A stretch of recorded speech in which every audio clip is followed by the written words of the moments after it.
Hello viewers, நான் உங்கள் கௌசி. நீங்கள் பார்த்துட்ருக்கிறது அக்னி சிறகு.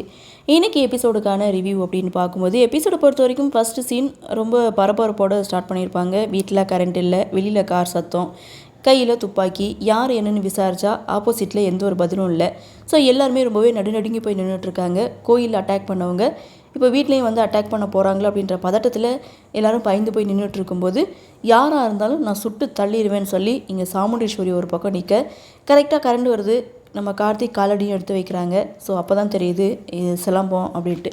ஸோ அந்த வீட்டு மாப்பிள்ளை, நீயா முதல்ல கேட்கும்போதே சொல்லியிருக்க வேண்டியதானே அப்படின்னு கேட்கும்போது, வாயில் ஸ்விங்கம் போட்டிருந்தேன், அதனால தான் வந்து இனிப்பு போயிடணும், வாயை திறந்து நான் பதில் சொல்லலை அப்படின்னு நக்கலாக நம்ம கார்த்திக் பதிலளிக்க, அப்போது சாமுண்டீஸ்வரி இப்போ எதுக்கு வந்த, இந்நேரத்தில் எதுக்கு வந்தேன்னு சொல்லி விசாரிக்கும் போது, வேலைக்கு நீங்கள் தானே ரொம்ப கம்பல் பண்ணி கூப்பிட்டீங்க, அதனால தான் நான் வேலைக்கு சேர்ந்துட்டேன்னு சொல்கிறதுக்காக வந்தேன் அப்படின்னு சொல்கிறதுக்கு உனக்கு நேரங்காலமே கிடையாதான்னு ரேவதி ஒரு பக்கம் கேட்க, ஸோ எனக்கு எப்போ தோணுச்சு அப்போ தானே வந்து சொல்ல முடியும் அப்படின்னு சொல்லிட்டு இங்கே கார்த்தி வந்து நக்கலாக பதில் சொல்லிட்டு இருக்காங்க. அந்த இடத்துல சாமுண்டீஸ்வரி, சரி இவனை வேலைக்கு சேர்த்தாச்சு, ஆனால் இந்த வீட்டில் ஆம்பளைங்க எப்படி இருக்கணும் இருக்கக்கூடாது அப்படின்றத தெரிஞ்சுட்டு அதுக்கப்புறம் வேலைக்கு சேர்ந்துக்கோன்னு சொல்லிட்டு சாமுண்டீஸ்வரி அங்கேருந்து போகிறாங்க. ஸோ இதுக்கப்புறம் ரேவதிக்கு பார்த்திங்கன்னா கார்த்தி இங்கே வேலைக்கு செய்கிறதில்ல, சுத்தமாக இஷ்டமே கிடையாது.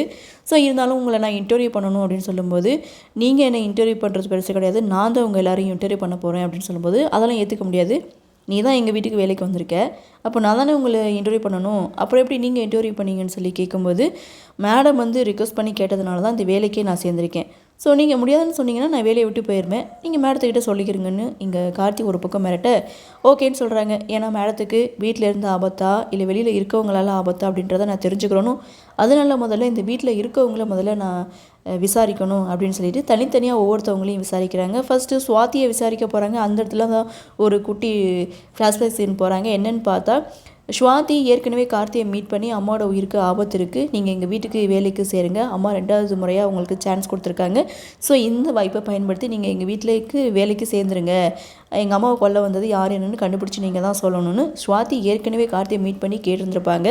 ஸ்வாதி கேட்டுக்கிட்டதுனால தான் இங்கே கார்த்தி வந்து வேலைக்கு வந்திருக்காரு அப்படின்ற மாதிரி இந்த சீனை வந்து முடிச்சிருப்பாங்க. அடுத்து துர்காவை விசாரிக்கிறாங்க. துர்கா அப்படியே நம்ம சாமுண்டீஸ்வரி மாதிரியே ரொம்ப வந்து போல்டாக பேசிட்டு அங்கேருந்து போகிறாங்க. ஸோ 3வதாக ரோகிணியை விசாரிக்கிறாங்க. ரோகிணியை மட்டும் இல்லை, அவருடைய ஹஸ்பண்ட் பற்றியும் விசாரிக்கிறாங்க.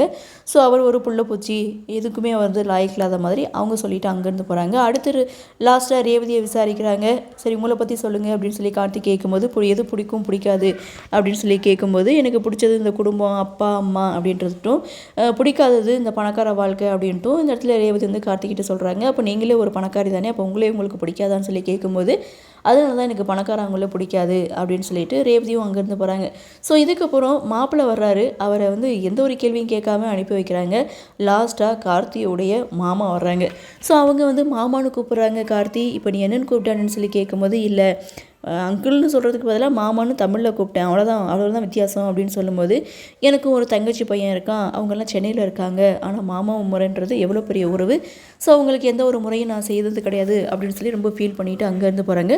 ஸோ இதை பற்றியெல்லாம் ஃபீல் பண்ணாதீங்க, பார்த்துக்கலாம் அப்படின்னு சொல்லி கார்த்தி இவங்க எல்லாரையும் அங்கேருந்து அனுப்பி வைக்கிறாங்க. அடுத்து சந்திரகலாவை விசாரிக்கிறாங்க. உங்களுக்கு கல்யாணம் ஆகிடுச்சா அப்படின்னு சொல்லி கேட்கும்போது, கல்யாணம் ஆகிடுச்சு அப்படின்றாங்க. உங்கள் ஹஸ்பண்ட் யார் அப்படின்னு கேட்கும்போது சந்திரகலா சைலண்ட்டாக இருக்காங்க.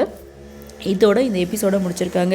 அடுத்து என்ன நடக்கும் அப்படின்ற ஒரு எதிர்பார்ப்பு. கார்த்தி ஒரு வழியாக சாமுண்டீஸ்வரி வீட்டுக்குள்ளே நுழைஞ்சிட்டாங்க. அடுத்தடுத்து என்ன நடக்க போகுது அப்படின்ற ஒரு எதிர்பார்ப்பு. ஸோ இன்றைக்கி கார்த்தியோட ஸ்பீச் அப்படின்றது ஏற்கனவே இந்த ஜீ தமிழில் செம்பருத்தி சீரியலும் செய்திருந்தார். ஸோ இதுக்கப்புறம் கார்த்திகை தீபம் பார்ட் 1 பார்க்கும்போது 2 சீரியலை கம்பேர் பண்ணும்போது அவங்களுக்கு டைலாக் அப்படின்றது கொஞ்சம் கம்மியாக தான் இருக்கும். ஸோ மினிமமாக தான் இருக்கும். அவருடைய முகத்தில் சிரிப்பு, அந்த காமெடியான இது எல்லாமே வந்து பார்த்திங்கன்னா கொஞ்சம் கம்மியாக தான் இருக்கும். ஆனால் அப்படி ஆப்போசிட்டாக இப்போ வந்து என்ட்ரி கொடுத்துருக்குறாரு கிராமத்து கதைக்களத்தில்.